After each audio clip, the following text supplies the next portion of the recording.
ईशल को जैसे ही नाया की हकीकत का पता चलता है तो उसके रोंगटे खड़े हो जाते हैं और उससे ये चीज़ बर्दाश्त नहीं होती। उसकी माँ ने हालांकि इसको बताया होता है कि तुम इस मामले में कुछ नहीं बोलोगी, इन सब मामलात से तुम्हें दूर ही रहना होगा। लेकिन फिर भी इंसानियत के नाते वो ये सब कुछ नहीं कर सकती। वो नाया से जाके पूछ लेगी और कहेगी कि नाया, आखिर तुम ऐसा कैसे कर सकती हो? मुझे तो इस चीज़ का यकीन ही नहीं आ रहा। कितनी घटिया हरकत, ये सब कुछ क्या है? जिस पर वो कहती है कि आप किस किस्म की बात कह रही हैं, मैं आपकी बात को समझ नहीं रही। जिस पर वो कहती है कि मैं तुमसे सारी तुम्हारी पास्ट की बात पूछ रही हूँ और ये बात तुम्हें बड़े अच्छे तरीके से मालूम हो चुका है कि मुझे तुम्हारी सारी असलियत पता चल चुकी है।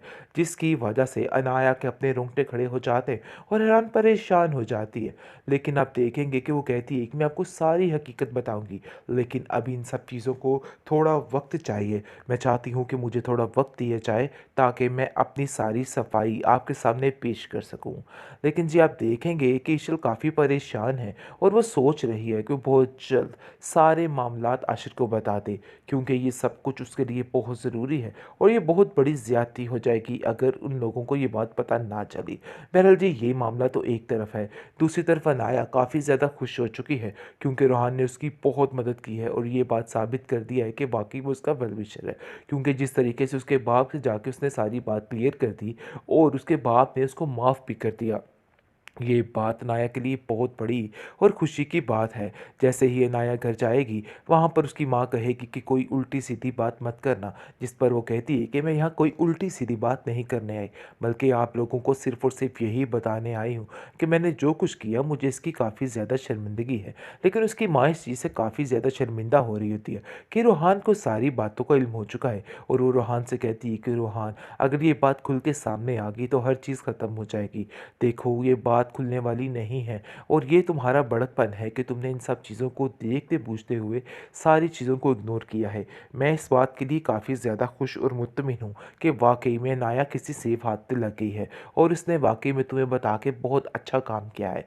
बहरहाल जी, आप देखेंगे कि रूहान के दिल में बिल्कुल भी कोई ऐसी बात नहीं आ रही है, लेकिन खुटखुटी लग चुकी है आयज़ा को, क्योंकि आयज़ा को समझ नहीं आ रही कि आखिर वो क्या करे। और वो कहती है कि आखिर बाबा कैसे अनाया को माफ़ कर सकते हैं? मुझे अनाया ने बताया कि उसको माफ़ कर दिया गया है, लेकिन मैं इस चीज़ का यकीन कैसे करूं? मुझे पता है कि जो कुछ भी हुआ है सिर्फ़ और सिर्फ़ अनाया की वजह से हुआ है और मैं कभी नहीं चाहूँगी कि उसको माफ़ी मिले। जिस पर उसकी माँ कहती है कि बेहिर्सी की भी कोई इंतहा होती है। देखो, ये जो हो रहा है ना उसको होने दो और बेहतर यही है कि तुम इस मामले से अब दूर ही रहना, क्योंकि मैं तुम्हारी अब कोई बात नहीं सुनने वाली। जो हुआ सो हुआ, लेकिन मज़ीद तुम्हारी कोई भी बात इस तरह की मेरे कानों तक आई तो मुझसे बुरा कोई नहीं होगा और मैं ऐसा कुछ भी नहीं चाहती हूँ। और अगर तुम कुछ गलत करोगी और अब तुम्हें उसी हिसाब से ही बदला दिया जाएगा। लेकिन जी आप देखेंगे कि आयज़ा कहती है कि आपको नाया की मोहब्बत जब से मिली है और आप सब कुछ मेरा भूल गई। जिस पर वो कहती है कि जिस तरीके से तुमने जलील और रुस्वा करके अपने माँ बाप को उस घर से निकाला है ना, ये बात मैं कभी भी नहीं भूल सकती। अनाया को इस बात पे काफ़ी गुस्सा है और वो जाके आयज़ा से कहती है कि आखिर आप ऐसा कैसे कर सकती हैं? कैसे आपने बाबा को उस घर से बाहर निकाल दिया? अगर किसी को यहाँ पे पता चले कि वो लोग अपनी मर्ज़ी से नहीं बल्कि आपकी वजह से यहाँ से गए हैं, तो फिर आपकी आखिर क्या हालत हो और क्या हश्र रह जाएगा आपका? जिसको सुनकर वो कहती है कि इसका मतलब है कि तुम ये बात अब बताने की कोशिश करोगी और उन लोगों को बताओगी कि जो कुछ भी हुआ ये सब कुछ मैंने किया है। देखो, अगर तुमने ये सब कुछ किया ना तो मैं एक पल नहीं लगाऊंगी तुम्हें बर्दाश्त करने में और देख लेना कि तुम्हारा ऐसा हश्र करूंगी कि तुम याद रखोगी, क्योंकि अब तुम्हें खामोश रहना ही होगा। ईशल को जैसे ही नाया की हकीकत का पता चलता है तो उसके रोंगटे खड़े हो जाते हैं और उससे ये चीज़ बर्दाश्त नहीं होती। उसकी माँ ने हालांकि इसको बताया होता है कि तुम इस मामले में कुछ नहीं बोलोगी, इन सब मामलात से तुम्हें दूर ही रहना होगा। लेकिन फिर भी इंसानियत के नाते वो ये सब कुछ नहीं कर सकती। वो नाया से जाके पूछ लेगी और कहेगी कि नाया, आखिर तुम ऐसा कैसे कर सकती हो? मुझे तो इस चीज़ का यकीन ही नहीं आ रहा। कितनी घटिया हरकत, ये सब कुछ क्या है? जिस पर वो कहती है कि आप किस किस्म की बात कह रही हैं, मैं आपकी बात को समझ नहीं रही। जिस पर वो कहती है कि मैं तुमसे सारी तुम्हारी पास्ट की बात पूछ रही हूँ और ये बात तुम्हें बड़े अच्छे तरीके से मालूम हो चुका है कि मुझे तुम्हारी सारी असलियत पता चल चुकी है। जिसकी वजह से अनाया के अपने रोंगटे खड़े हो जाते हैं और हैरान परेशान हो जाती है। लेकिन आप देखेंगे कि वो कहती है कि मैं आपको सारी हकीकत बताऊंगी, लेकिन अभी इन सब चीज़ों को को थोड़ा वक़्त चाहिए। मैं चाहती हूँ कि मुझे थोड़ा वक़्त दिया जाए ताकि मैं अपनी सारी सफाई आपके सामने पेश कर सकूँ। लेकिन जी आप देखेंगे कि ईशल काफ़ी परेशान है और वो सोच रही है कि वो बहुत जल्द सारे मामलात आशिर को बता दे, क्योंकि ये सब कुछ उसके लिए बहुत ज़रूरी है और ये बहुत बड़ी ज़्यादती हो जाएगी अगर उन लोगों को ये बात पता ना चली। बहरहाल जी ये मामला तो एक तरफ है, दूसरी तरफ अनाया काफ़ी ज़्यादा खुश हो चुकी है क्योंकि रोहान ने उसकी बहुत मदद की है और ये बात साबित कर दिया है कि वाक़ई वो उसका वेल विशर है।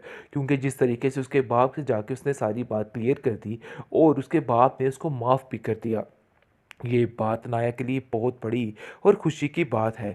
जैसे ही अनाया घर जाएगी, वहाँ पर उसकी माँ कहेगी कि कोई उल्टी-सीधी बात मत करना, जिस पर वो कहती है कि मैं यहाँ कोई उल्टी-सीधी बात नहीं करने आई, बल्कि आप लोगों को सिर्फ़ और सिर्फ़ यही बताने आई हूँ कि मैंने जो कुछ किया मुझे इसकी काफ़ी ज़्यादा शर्मिंदगी है।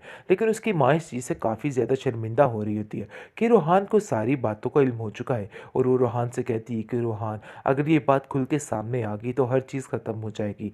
देखो ये बात खुलने वाली नहीं है और ये तुम्हारा बड़कपन है कि तुमने इन सब चीज़ों को देखते बूझते हुए सारी चीज़ों को इग्नोर किया है।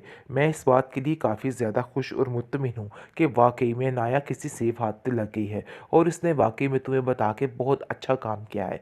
बहरहाल जी आप देखेंगे कि रूहान के दिल में बिल्कुल भी कोई ऐसी बात नहीं आ रही है। लेकिन खुटखुटी लग चुकी है आइज़ा को, क्योंकि आइज़ा को समझ नहीं आ रही कि आखिर वो क्या करे और वो कहती है कि आखिर बाबा कैसे अनाया को माफ़ कर सकते हैं? मुझे अनाया ने बताया कि उसको माफ़ कर दिया गया है, लेकिन मैं इस चीज़ का यकीन कैसे करूँ? मुझे पता है कि जो कुछ भी हुआ है सिर्फ़ और सिर्फ़ अनाया की वजह से हुआ है और मैं कभी नहीं चाहूँगी कि उसको माफ़ी मिले। जिस पर उसकी माँ कहती है कि बेहिर्सी की भी कोई इंतहा होती है। देखो, ये जो हो रहा है ना उसको होने दो और बेहतर यही है कि तुम इस मामले से अब दूर ही रहना, क्योंकि मैं तुम्हारी अब कोई बात नहीं सुनने वाली। जो हुआ सो हुआ, लेकिन मज़ीद तुम्हारी कोई भी बात इस तरह की मेरे कानों तक आई तो मुझसे बुरा कोई नहीं होगा और मैं ऐसा कुछ भी नहीं चाहती हूँ। और अगर तुम कुछ गलत करोगी और अब तुम्हें उसी हिसाब से ही बदला दिया जाएगा। लेकिन जी आप देखेंगे कि आयज़ा कहती है कि आपको अनाया की मोहब्बत जब से मिली है और आप सब कुछ मेरा भूल गई। जिस पर वो कहती है कि जिस तरीके से तुमने ज़लील और रुस्वा करके अपने माँ बाप को उस घर से निकाला है ना, ये बात मैं कभी भी नहीं भूल सकती। अनाया को इस बात पे काफ़ी गुस्सा है और वो जाके आयज़ा से कहती है कि आखिर आप ऐसा कैसे कर सकती हैं? कैसे आपने बाबा को उस घर से बाहर निकाल दिया? अगर किसी को यहाँ पे पता चले कि वो लोग अपनी मर्ज़ी से नहीं बल्कि आपकी वजह से यहाँ से गए हैं, तो फिर आपकी आखिर क्या हालत हो और क्या हश्र रह जाएगा आपका? जिसको सुनकर वो कहती है कि इसका मतलब है कि तुम ये बात अब बताने की कोशिश करोगी और उन लोगों को बताओगी कि जो कुछ भी हुआ ये सब कुछ मैंने किया है।